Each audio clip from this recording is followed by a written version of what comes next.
I mean, I almost went dance music for I you. like this. You're a very neon guy, very kind of colorful, which I like. I need to get a neon Hawaiian shirt, I think. Yeah, I'm in on that. I wore the same black shirt as episode 1, so I need to spice up my game a little bit. So, hey everybody, welcome back to the second episode of 49 Volts Podcast. My name is Josh. We did not get canceled, and that is always a good thing. Yeah. Last week we debuted with launching our new marketing agency, and of course this channel 49 Volts Podcast along with it. Very meaningful. Here is episode 2. We have the gentleman that actually unwittingly inspired me while being a guest on Bear Halverson's podcast, Security Today podcast. So really excited to have Vinny Peone, who is the marketing manager and also recently promoted to a sales role as well. So congrats on that, and thanks for coming on the show. Thank you for having me. With the new job? Good. Busy. I have quite a bit of prior sales experience, but that was more in furniture and used cars. So this is a little bit of a learning curve getting into this here. But I've been a technician for a few years, which definitely helps. But it's been a busy couple of weeks. No, I love it. So let's jump right in then. I mean, man, I kind of have a weird experience growing up too. I mean, it's hard for me to draw a line and say where I started. But for you actually were in the field when you started doing marketing, which I think is incredible. I love that. And you actually won a Sammy Award. So there's a lot of high price marketing departments that probably wondered how they lost out to a technician. I think that's incredible. Should be really proud of that. But I mean, do you think that that's like, is it better for a sales or marketing person to kind of like start in the field? Or do you think it's better that someone is just classically trained and then they kind of learn the industry later? It's funny you say that because I used to sell cars, and the people at the dealership who know the most about the cars were the mechanics there. And I had a general understanding of how a vehicle worked, and I knew all the bullet point specs from the brochures and catalogs. But if someone was really they needed to get some actual information on it, I would call one of the mechanics to come up and kind of sit with us and run through them, or come out and look at it with us. I think it gives someone a huge advantage to know the product inside and out. Not just the specs of the product, but what goes into an installation. I mean, no one knows better than a technician, what kind of, obstacles you might run into it on an installation. It gives you a much better idea as far as providing estimates. Instead of giving a huge range of a minimum and maximum, I find I'm able to pinpoint a little bit better and be within a day or couple days, on a best guess. And realistically, I think I can get tighter than that, but I'm being careful here starting out. No, I think there's a huge advantage to that, though, particularly for marketing. The technicians are in the field; they're seeing their work firsthand, and if they're also taking pictures of the work when possible and using it for advertisements, they're going to be putting some pride into it and putting the best possible work, up in the panel or on a wall. And I think it's a huge advantage to both roles, having either being a technician or coming from a technical background. I would agree. And, if you look at other low voltage technologies like structured cabling, I used to find that it was much easier to teach someone from the field the process of estimating. But when they were doing an estimate or putting together a project, they could really think through, well, how long does it really take, to drop a cable down the wall? How long does it really take to terminate a jack? I mean, because they've done it versus someone who's just good at that type of thing. But they've never done it. Almost like it's extra work to go out there and figure out, what's sensible or not. No, absolutely. And especially, some places, every place is different too. If it's a place that, doesn't have a project manager or project managers, you can believe that, the salespeople are going to be kind of managing their own projects, and they're going to have to stay on top of that stuff. They're going to know how to talk with people in the field and how to, coordinate a large project like that. So the technical background definitely is a huge help. So I've worked in different types of organizations that had different philosophies. When I was in charge, I had a tendency to let people go cradle to grave, maybe with some other support. But I don't know. I've also worked other places that said, okay, if you're pre-sales, if you're sales, if you're estimating, you don't run a project. And if you're a project manager, you don't do the front end side of it. And, what I always heard was partially for accountability, but partially so that, there's no ups and downs. So, hey, we go out and get the work. Now we're busy doing the work. Right. I mean, what are your thoughts? Do you think there's an advantage to one to the other, or is it just simply how each organization is structured? I think it depends on the organization, the skill sets of the people within it, and also the size of it. I mean, for us, our company at Eastern Security Services has doubled in size in the last year, just about. So for the longest time, we had salespeople, no project manager. Our installation manager was, kind of our stand-in project manager for bigger jobs. Because of that, our salespeople, they had to develop a lot of, PM skills. They had to stay on top of jobs. They were the ones actually attending, contractor meetings.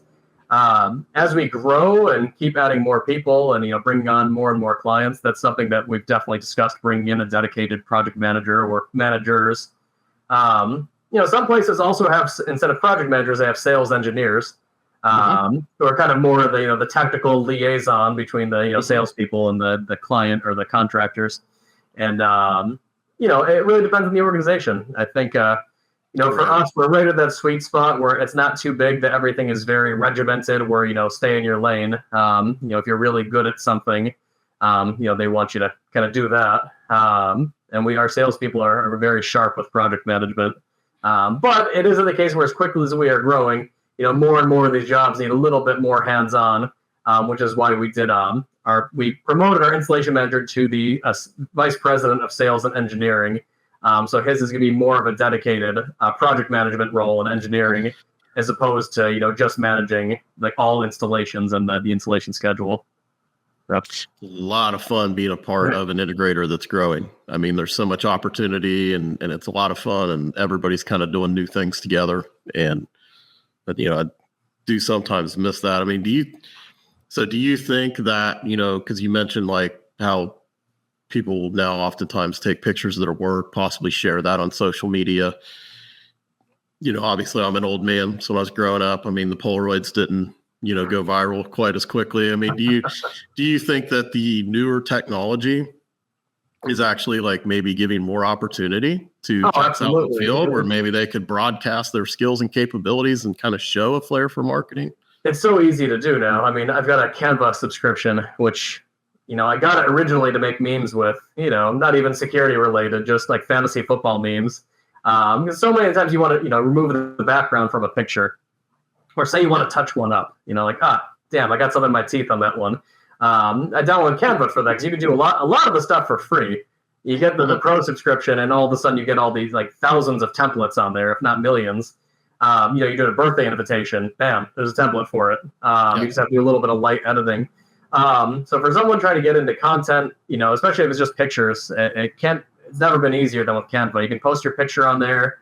You always want to be careful. There's nothing in the picture that's going to give away the location, unless it's something that's been discussed. If the company wants it to be advertised that they've got cameras and they want their sign in it. But if it's just a picture of the inside of a panel, and say you want to edit something out nearby, if the panel next to yours is really ugly, like if it's from the cable company, you can edit that one out, just remove it from the picture pretty easily. If there's some loose wiring from another provider. But there's a lot of editing you can do on that, and it's also easy just to drop your logo right on it too. Take a picture of a camera, you can drop your logo right onto it. You can put a little caption with it. A lot of the stuff when I started out, it would take maybe 15, 20 minutes to put together a quick, LinkedIn ad. And we weren't boosting, a lot of people think like every time you post something, you have to boost it. You got to put money into it. A lot of it was just organic. We'd post it. We'd tag a few of our employees. Maybe if it was, like in a Vigilon one, we'd tag a Vigilon. And, if there's a certain manufacturer, we'd, if the client, was okay, wanted it to be posted for their business, we'd post their business in it.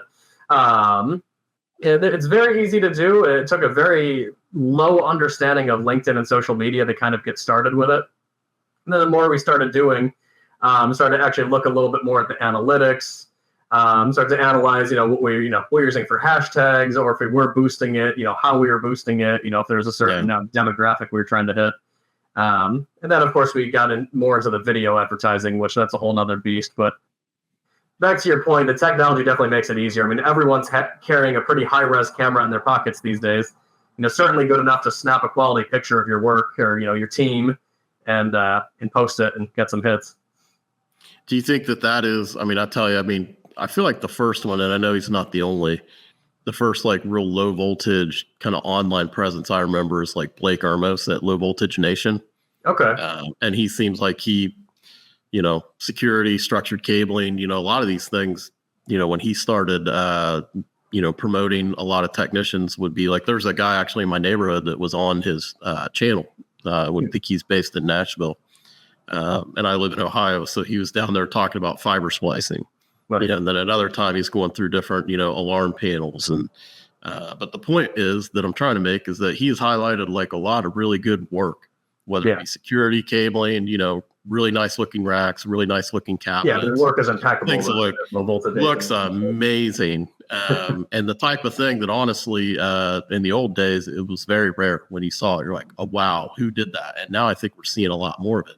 Oh, yeah. Do you think that maybe people are being influenced by how, you know, they're seeing these examples? Or do you think that maybe even it's a matter of, you know, when you're out there in the field, now you know that you can promote your work this way and that you could develop a brand where maybe like if you were to get laid off or if you're, you know, integrator you're working for doesn't work out, that other people might see that you do really good quality work. Maybe it's encouraging them to do better. Absolutely.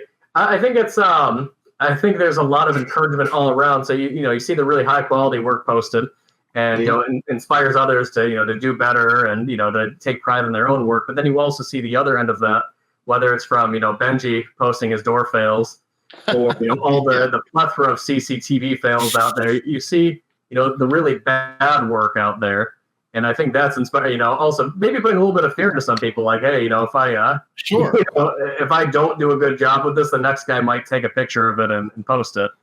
Yeah, because I mean, you typically put stickers or some type of identification by your work. So absolutely on Benji's hit list with your sticker there, that's not a good day. And we've got it was one thing when I first started doing this stuff with Eastern. Of course, as a technician, I was seeing this stuff in the field all the time, and you could take a guess at the stickers I was typically seeing. Let's just say they're not usually from local integrators as much as national ones.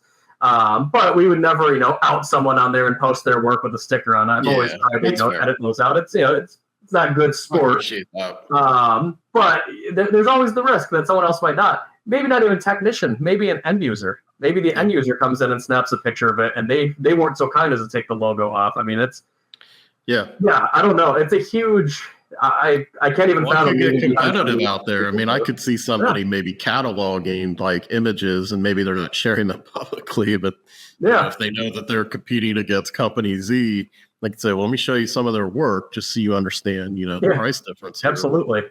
And it's not even just, sloppy panel work. I mean, a lot of the stuff we run into the field, I mean, the incorrect wires being run, running riser when it's supposed to be plenum, running standard cable when it's supposed to be fire rated, running indoor cable outside. I mean, I've seen it all, and I know you have.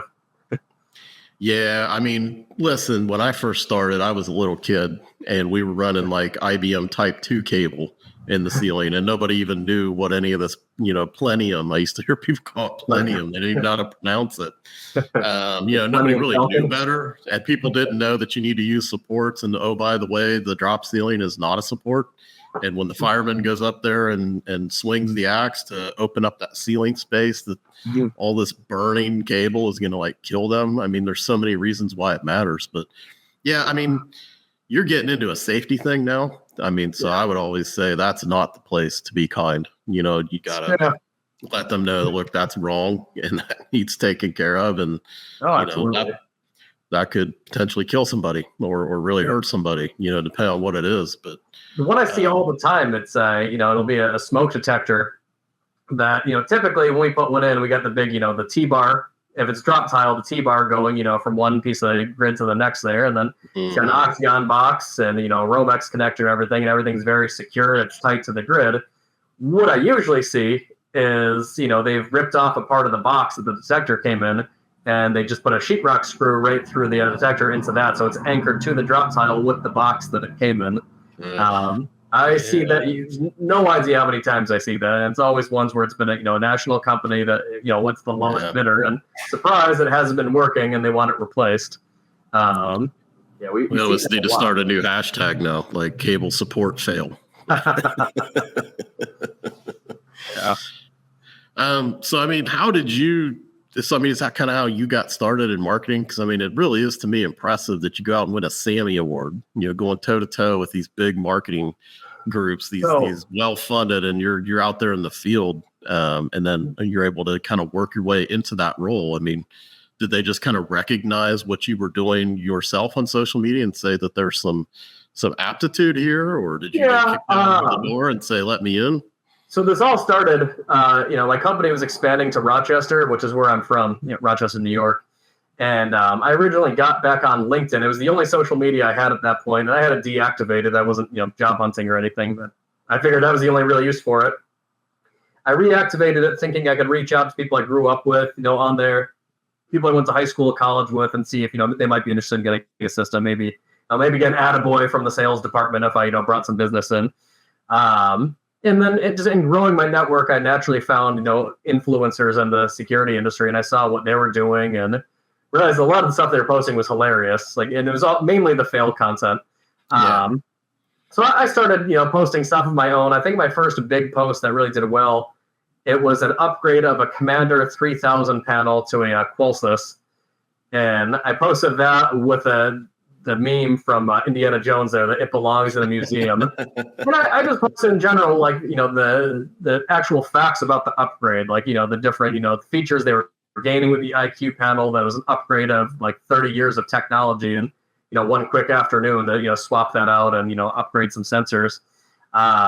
It did surprisingly well, and I realized the movie references definitely had a place in the content. So I just kind of kept running with it, and as I was doing more, Cooper, the company president, saw what I was doing, and exactly like you said, he asked if I'd be willing to do it for the company.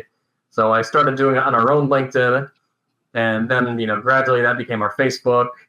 After a while, I got us on TikTok and Instagram as well, just for video content. And honestly, TikTok has really not done anything for us. And when you actually look at the analytics, we're not hitting any kind of really useful demographic on there. It's just, I see it as just one more platform where someone can discover us on. Right. And, even if someone shows up to their parent or something like that, they know their parent wants to get a security system or cameras, and maybe their kid sees it. I don't know. It's just one more way to find us, but our most useful one to date has definitely been LinkedIn. And in the Sammy Award, so that, we were doing a lot of funny content at this point, and one of the big things in our industry was the at-home alarm monitoring.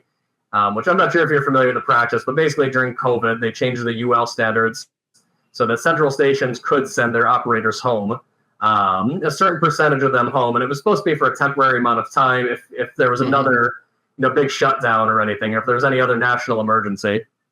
And what happened was the temporary measure became, a permanent fixture. So now, as it always does. Yeah, some national companies are still, they have their operators working from home. And the regulations are really not there to protect, the end users. I mean, they're at home on, residential internet plans. They've got maybe 10 minutes of backup power. They're not monitored by camera, so they could very easily take a picture of their screen on any, confidential information. They could be eating during a call. They could be having a beer while they're working. There's just so many safeguards that have been built into central stations that you can't enforce in a person's home. So. And it's a serious topic, but again, and people have been posting about it for a while. We decided to go a different route with it and make it funny. So I became an at-home operator and started doing these little day in the life things here of me just completely effing off on the job. Yeah. And, mixed in with some funny music, some appearances from my kiddos, some movie references. We had a lot of fun with it. And that was what really kind of brought us into the spotlight a little bit more on social media. And that was what we won the award for. So that was our big campaign last year. Well, I like it, and I like the Indiana Jones thing too. It belongs in a museum. That's classic reference. Also, speaking of having a beer on the job, but hey, man, this isn't coffee break with Jake here, guys. This is after hours, Vinny. Yeah, you get what you pay for. This is after hours. Now, Vinny's a little earlier than last week, so I still got a little sun coming through the window here, but it's after 5. You feel free to enjoy yourself. So, I mean, with that kind of discussion about how, seems like there's an opportunity for technicians that want to, kind of demonstrate their work or get involved with humor. Absolutely.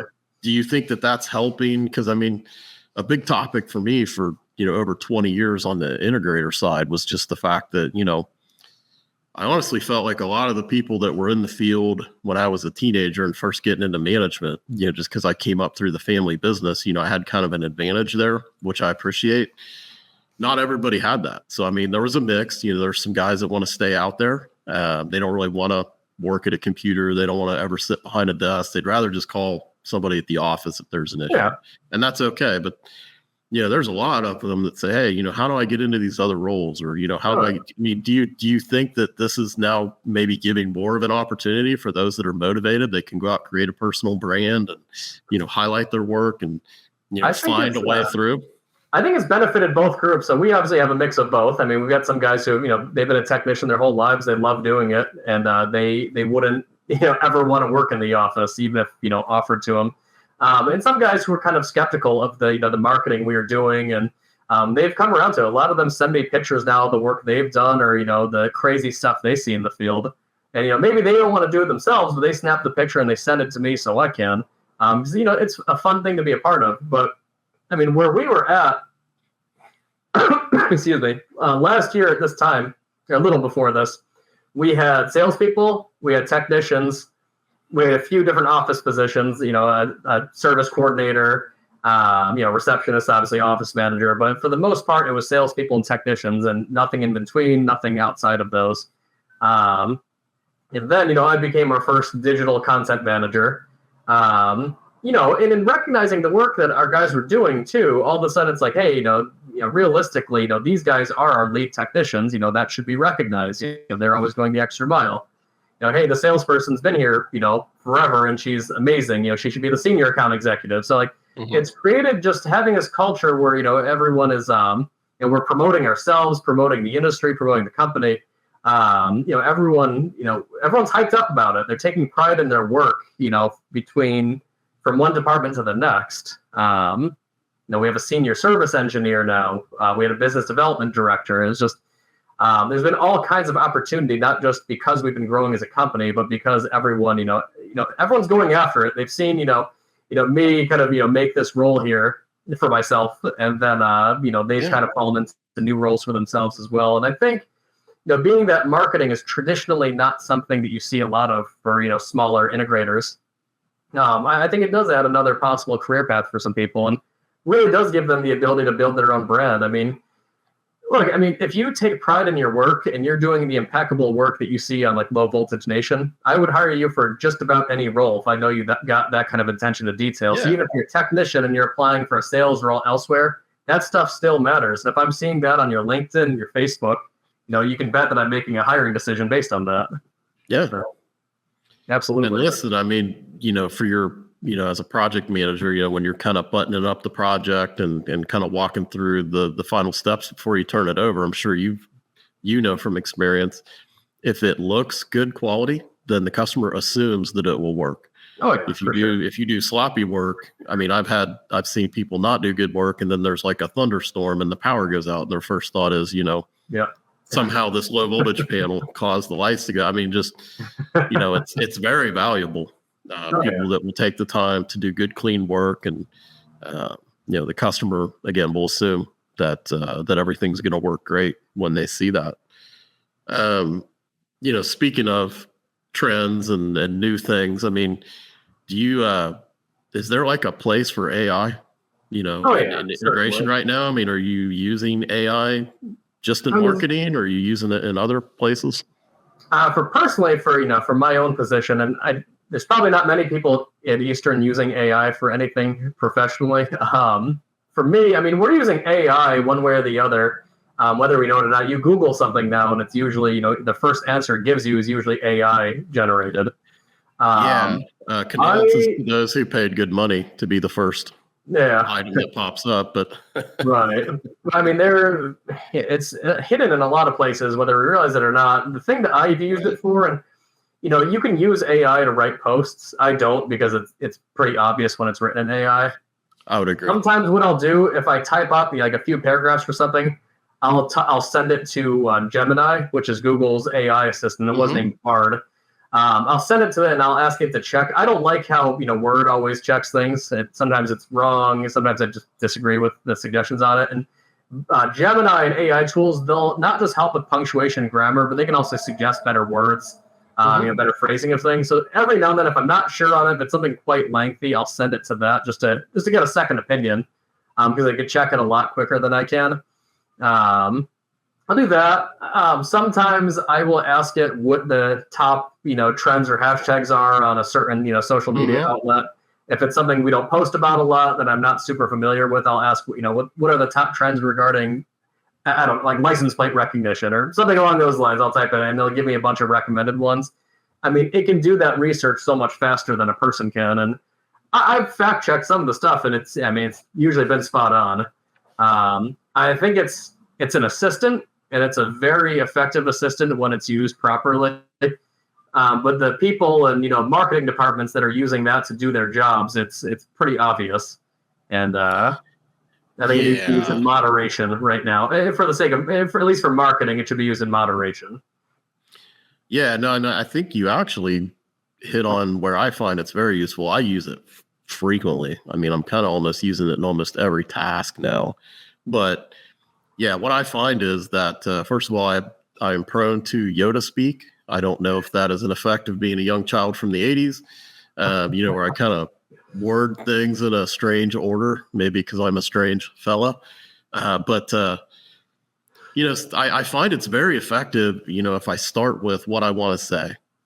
And then I'll say, hey, is there anything you can do with this to like polish that up or to maybe word it? And because the other thing you want to do, especially if you're like an agency or if you're a professional marketer, is, it's good to have a style. But when you're writing copy, and whether it's a post or a document or whatever, day after day after day, you certainly don't want your every document, every post to sound exactly the same. You know? So it certainly has a bigger vocabulary than I do and can be effective with that. But I'm with you. I think that it is a mistake from a marketing standpoint, sales, anything. I mean, there's a lot of folks that are trying to go straight to write something for me. And maybe if it's something lengthy, and for those of us that are old enough to remember typewriters, I mean, nothing was worse than the blank page. I mean, the getting started is the hard part. So, maybe if you have a strategy for, I'm going to maybe let it give me something, but then I'm going to make it my own. I mean, I could even see that if you're stuck, if you're dealing with some writer's block. But I will say, realistically, I mean, it can spit out synonyms and words you might not always think of. But man, it does not have a creative bone in its body. No, and I've asked it before, like when I've been drawing a blank, coming up with like a content idea, and I know like the topic of what I want to do, but I don't know exactly how I want to execute it. And I've asked it, like when I've been doing like the stuff for Big Red, our mobile surveillance trailer. I've asked it, like, hey, I'm doing a social media post advertising our mobile surveillance trailer named Big Red. Please, recommend, a movie, or please give me a movie reference that this can be applied to. Just something. I think in movie references typically. And I'm always, no matter what I'm watching, I'm always thinking about how it could be applied to a meme or a security, reference of some sort. Sometimes I draw a blank. Sometimes the creative juices aren't there. So I've leaned on AI for that, and it's never once given me a useful idea that I could use. Those all still have to come from up here, sadly. To me, AI is a big misnomer, and this is not an attempt at humble brag, but last year I took an online course from Duke on AI product management, and I wanted to understand because I started in computers in the late 80s. As a kid, and then kind of went through the whole Windows revolution, right? And so I'm very familiar with the concept of machine learning and neural networks and how we progress there. And then also I'm here about AI. And to me, AI is what is really called AGI. And that is somewhere we are not yet. I mean, that is like, Boston Dynamics trying to come up with that robot dog that'll think for itself all the time. They're getting there in steps. And I think that'll be exciting. But I think people kind of have this thought in their head that this AI is thinking for itself. It literally is scraping information from the web, all of it. So what is AGI for our listeners who didn't go to Duke? No, so I didn't either. I just did it from a Holiday Inn Express, right? But it's the idea that it's true autonomous intelligence. It is when we get to AGI, we're getting to the place that, we could now maybe place that into a robot or into a system, and it is actually going to create its own thoughts. It's going to operate on its own. Yeah. What we're dealing with now, what we're calling AI, these are advanced neural networks now that are clustered, and it is kind of like the combination of our ability to build models, and now combined with the hardware capability. So we're not quite at Skynet yet in the T800. No, we're not at all. So in fact, there was a lot of discussion last year about Elon kind of shutting down Twitter for a day, or X, he calls it now. Bad marketing move, by the way. If something you paid for with a big name attached, you should have left that there alone. But what he was doing was he was trying to stop. There was all these data scrapers that are starting these AI firms, or chat getting their next update, and what it is, it's able to most efficiently, more efficiently, process and classify and deal with this information at a rate of speed that humans never could. And it's able to look at the everything that is out there. So, a search engine, you're doing all that work and you're having to go find it. But what they're doing is they're going out and they're just collecting everything that is publicly available. Right. And processing it. So it is not, as to your point, if you're going to ask it to then be creative right now, it really can't do that. But if you're going to ask it, what is the best way to compare these 5 products and then position my product? Right. It's actually going to give you a pretty decent, it's going to sound pretty hokey. It's not going to be in the right voice. But that's why it's able to do that, because it's processing all of that information. So it isn't really AI like you would see in Terminator. AI right now is really just really good, algorithms, really good, models that can leverage that hardware. Right. And it's buzzword, though. It is, and it fits. And I think people are starting to understand what it means and what it doesn't mean. But this is why I will always push back, and they will say, okay, well, because of AI, all these marketing people got laid off, and all these other, we don't need the human anymore. Well, that's not true, because we're not anywhere close to that yet. It's going to be in an echo chamber, and it's just going to recycle the same information to itself. So we still need people. Yeah. And really, I think that where people would help themselves with AI is, shortcuts are good when they're effective. Yeah. So it's kind of like, I remember when AutoCAD was becoming a thing, and it's like, okay, if I'm an architect or engineer, I'm not going to be replaced by AutoCAD. It still needs me to know what to do. But if I'm an architect or engineer that says, screw your AutoCAD, I have blueprints, actual blueprints. And when there is an update in the bid process, I'm going to hand draw the change. Right. You've made yourself obsolete because you refuse to use the tools that can allow you to do the work better. I mean, that's just kind of like my take on it right now, is I think that everybody benefits from learning the tool and using it the right way. But yeah, absolutely. The people that are just slapping things in together, like, you should never be saying, give me 50 awesome, pieces of content for a social post and then just taking it and copy and pasting, because it's not going to be interesting to a human at all. Oh, man, absolutely not. But it's better than it was a year ago. So, I mean, we'll see. But yeah, well, we will see. It's certainly it is changing quickly here, and it's crazy how many things it's built into now. Even on LinkedIn, I'll do a post and I'll see something come up with a little AI question like, "Who is Vinny Peone?" And so there's suggestions. One I was very entertained by. It was during our Yeti cooler giveaway, and one of the things that came up, it was like, what are the benefits of owning a Yeti cooler, and it, how does this pertain to security services? And I screenshotted it so I could do something with it at one point, but it was basically, AI essentially made an analogy comparing, a Yeti cooler, securing like the coolness, the temperature of your beverages, like a security system protects the house. And I'm like, oh my gosh, this is amazing what this came up with here. And I would never try to pitch that in our ads or anything. I mean, it was just a fun giveaway we did. But yeah, the stuff AI comes with sometimes is entertaining. And then we learned the hard way, you can't use, I guess, a creator account to pitch a contest. Is that what? Yeah, so I did learn that the hard way. And I fought back, and they censored me again. Oh no! it's funny because you can, as the company, I could post a giveaway every day and I could repost it as myself. But if I post an original giveaway as myself, they'll take it down. And I even went so far as to go through, took the captions out of the video so they couldn't pull, any wording off of that. I took giveaway out of the post, and I basically posted it as just a video of me rapping and wearing a hula skirt.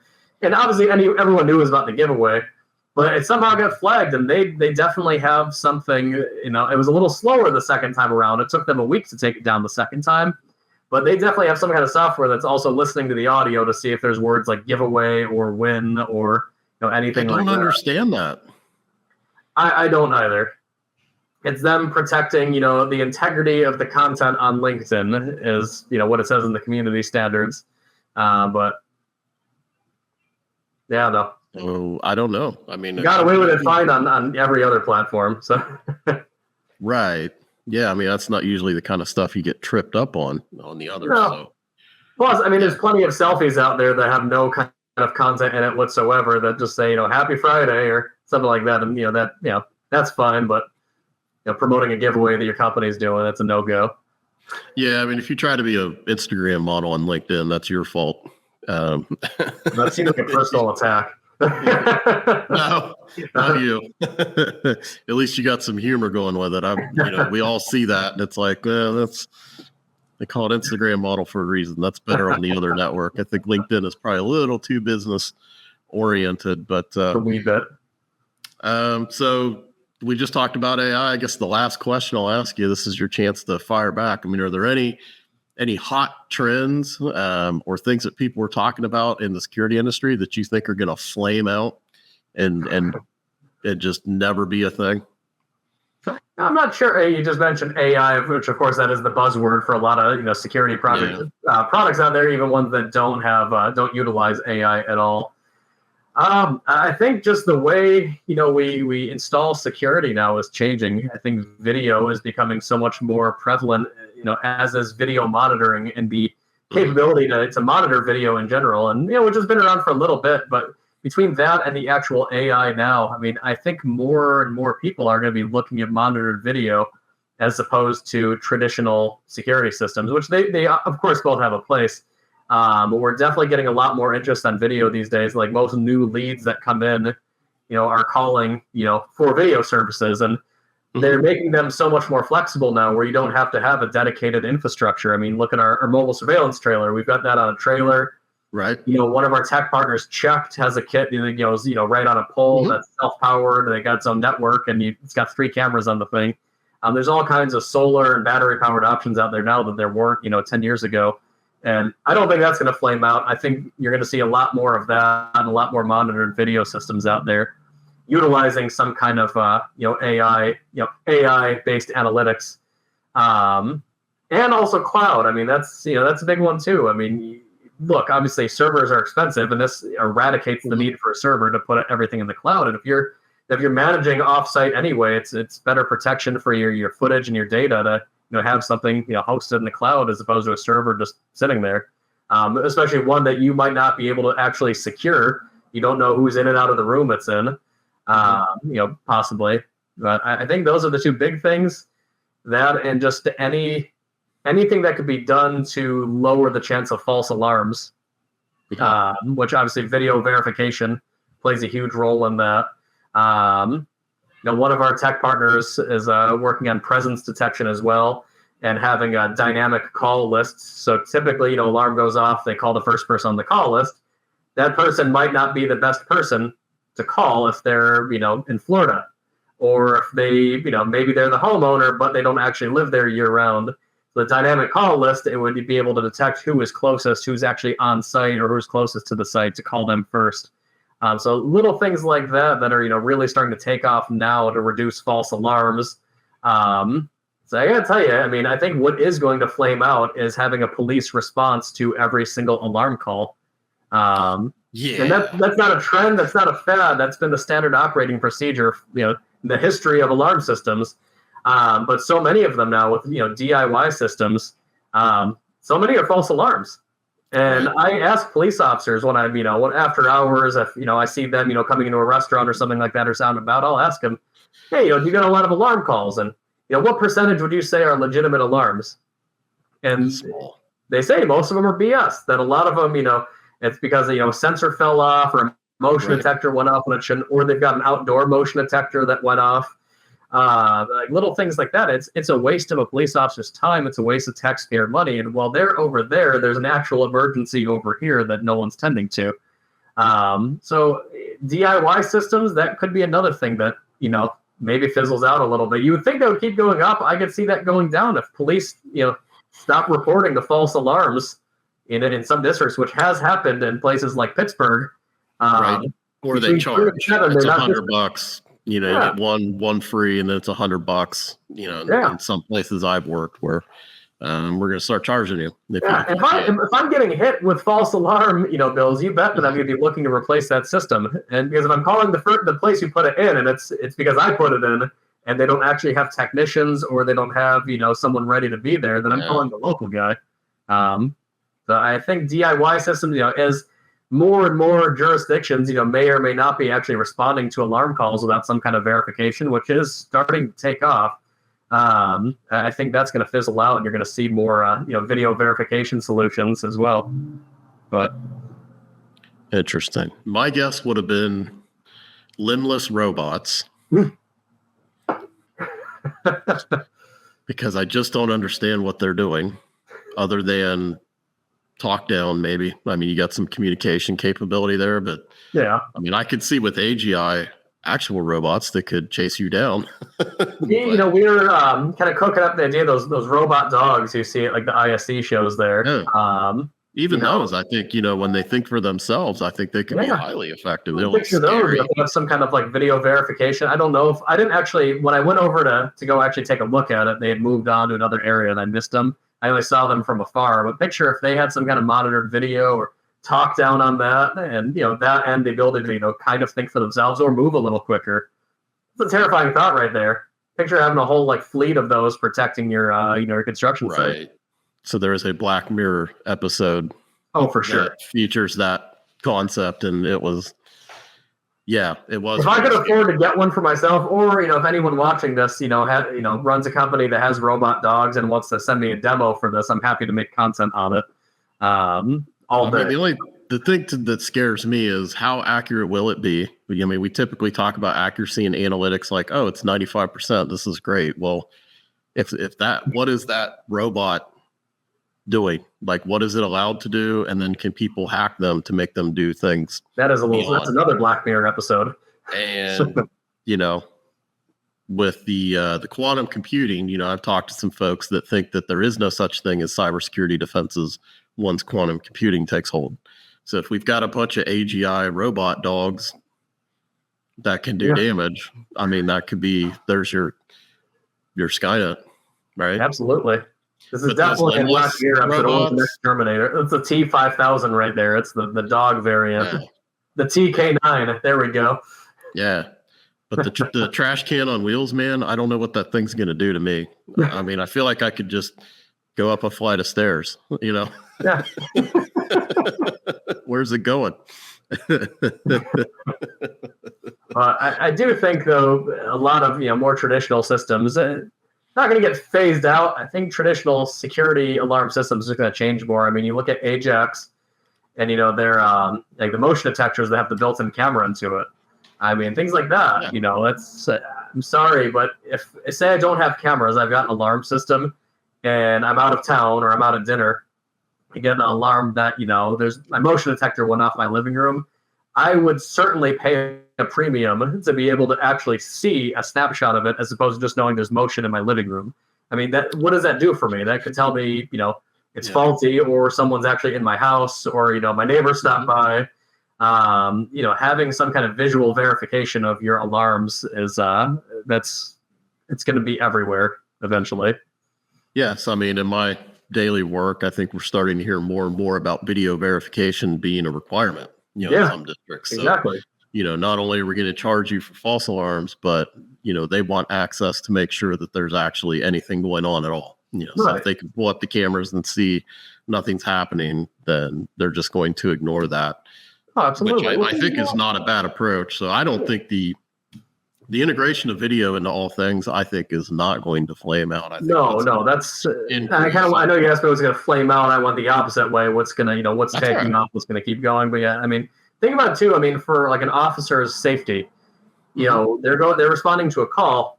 That definitely makes a difference if there's 5 people on site versus 1 person. We don't ever want to send them in, without enough manpower to actually stop the crime that's happening. I mean, you could be sending them right into, a trap there. You get so much more crucial information when you actually see the video of what happened. I saw one the other day of an ATM being stolen. And, the operator and Rapid Response Monitoring shared this one. It was one of their partners. But the video shows an ATM being stolen out of a convenience store. They, hooked it right up to their hitch.